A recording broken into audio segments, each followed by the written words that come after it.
everyone, I'm Clem and welcome back to my channel.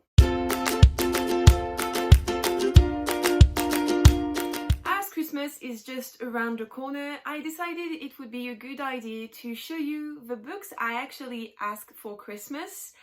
I just watched my wish list for this Christmas, and actually I realized I only asked for 5 books, and I thought I asked for more, but actually I asked for a lot of cooking books and not actually like literature, but I'm still going to talk about the 5 books I want for Christmas. So the first book I asked for Christmas was The Invisible Life of Addie LaRue by V.E. Schwab. So this is the latest book by V.E. Schwab or Victoria Schwab. I think this one is V.E. Schwab. And I knew that it was a book she started to write a long time ago and that she was finally able to publish. And I'm super excited to read this book because I love Victoria Schwab. I've read from The Archived and also the Shade of Magic trilogy, and I love her writing style and world building. And this story also sounds amazing. In this one, you're following Addie LaRue, and the story starts in 1714 in France.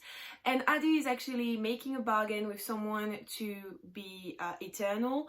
But if she becomes eternal, her curse is that everyone will forget her.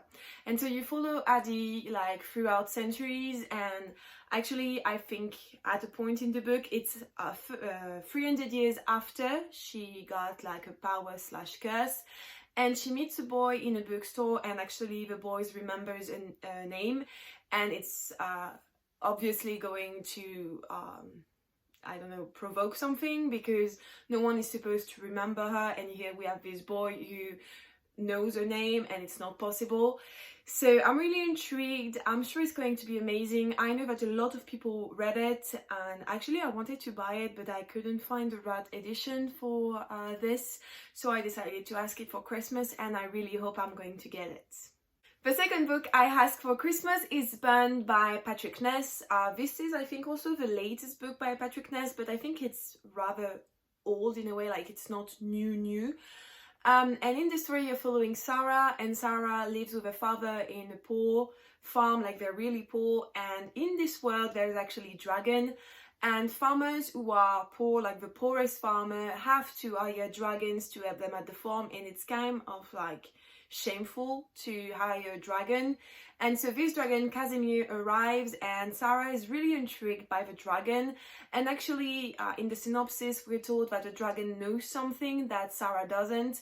He actually knows a prophecy where Sarah is involved, but also there is something about like a dragon worshipper, like group of worshippers, 2 FBI agents, and something else that I forgot. So when you read actually the synopsis, it's rather strange, and I've never read anything by Patrick Ness, so I don't know if it's usual for him or not, but I'm really intrigued, and I love dragons, okay? At first I wanted to read this book just because there is a dragon on the cover and a dragon is involved in the story, and I just wanted to read it for that. But when I read the synopsis, I thought, actually it's really intriguing. I want to know what's actually behind all this mystery and everything. It's going to be a weird read, but I'm really intrigued, so I hope to get it soon. Next, a book I also dying to get for Christmas is A Deadly Education by Naomi Novik. If you don't know Naomi Novik, she's the one who wrote Uprooted a few years back, and she also wrote Spinning Silver last year or 2 years ago.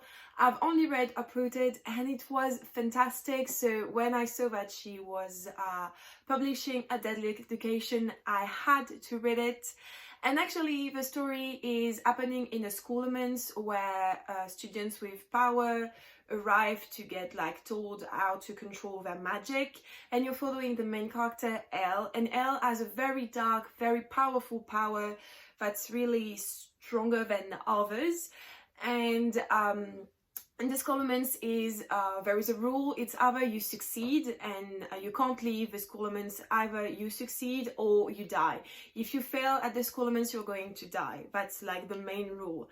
And so Elle is here and she's trying to actually succeed and pass the classes, and the thing is that with this dark power, she could kill the monster that lurk into the schoolmans, but there is a danger because as her magic is so powerful, she could also kill all the other students.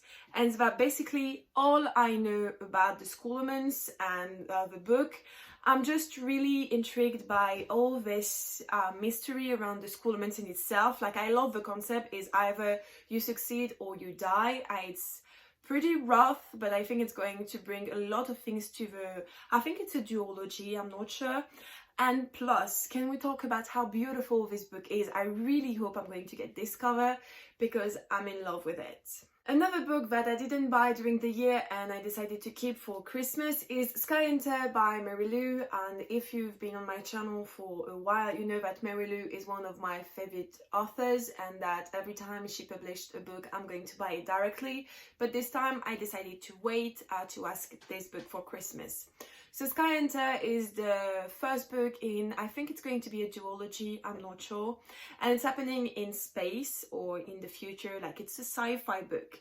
And basically in this story, wait, let me check the name. The Karenza Federation has conquered thousands or no, a dozen of countries, not 1,000. And Mara, the country where the story is happening, is one of the last ones standing. And the thing is that a lot of people are coming to Mara to be like safe, to escape the Federation. But actually the Federation sends creatures called ghosts that are human transformed into mutants to kill everyone. And in Mara we have the strikers who are like an elite army of Mara who are here to defend the people. And the main character, Tallinn, is a striker. And actually, I don't really get it from the synopsis, but I think she can't speak. I forgot the name, like I have deaf, but I don't have like, how do you say when you can't speak? And I think she's from a race that people don't like or are like very afraid of. It's not really clear in the synopsis, but she's here to defend people and a country. But one day a prisoner is brought to the strikers and his boy is really weird. They don't really know who he is. And so they don't know if he's actually a spy for the Federation or if he's going to be the one that saves them all. And that's basically everything you learn when you read the synopsis. I have no doubt that this book is going to be amazing because what did I read from Mary Lou that happened in space? Nothing actually, but I thought of something else. But I've always loved Mary Lou's book. The only one I didn't like and I was really surprised was what's his name again, The Kingdom of Back. But I think it's because it was not a usual genre. It was an historical fiction. It was really weird, but here she's going back to sci-fi and adventure, and so I'm pretty sure it's going to be like the other Mary Lou's book that I love. And I'm really excited to read it and see what it's actually about. And so the last book on my wish list for Christmas is actually The Handmaid's Tale, but the graphic novel. I've watched the series during the month of April or March this year because I was in lockdown and I had to watch something and I fell in love with this story. It's really weird because it's a novel story, but I loved it so much. I'm even considering to rewatch it because it was really good. And I told myself, I love the series so much, I have to at least try to read the story once, like the original story once. And I thought as well read it as a graphic novel because I don't read that much graphic novel, and I thought it could be a good idea to read a graphic novel at the same time as reading The Handmaid's Tale. So I wish, I hope I'm going to get it and finally be able to be reunited with the characters, even though it's a novel story. By the way, if you don't know what The Handmaid's Tale is about, it's actually a sci-fi / dystopian adult novel.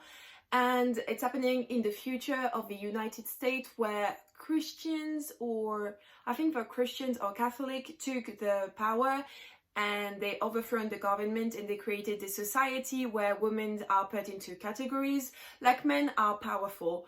But then you have women, you have the wives, I don't remember they have a name, and they're basically like the wives of the politics. Then you have the martyrs, and the martyrs are like women who are here to clean, like the cleaning ladies, cooks, like they help in the house of the wives.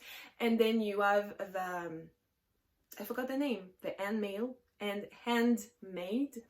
And here they're just here to give birth to babies, and so they have sexual relationship with the masters of the house, and they're just here to bear their babies, because the wife can't bear the babies, because also in the United States, like there was like a chemical war or chemical products that prevented a lot of women from giving birth, and only actually the handmaid are the only one who can give birth. So they're here really just to give birth to babies. And so you're following one of the women, and basically she's going to try to revolt and say no to this society, and trying to actually save all the women in the society. It's really weird and sad to see the society like that, but it was really amazing, and a lot of stuff are happening. I really loved it, and I really want to read it now. Okay guys, that's it for today. I hope you liked this video. I would love to know in the comments what you asked for Christmas. Please tell me. Also, don't forget to like this video if you did, and to subscribe to my channel, and I will see you next time. Bye!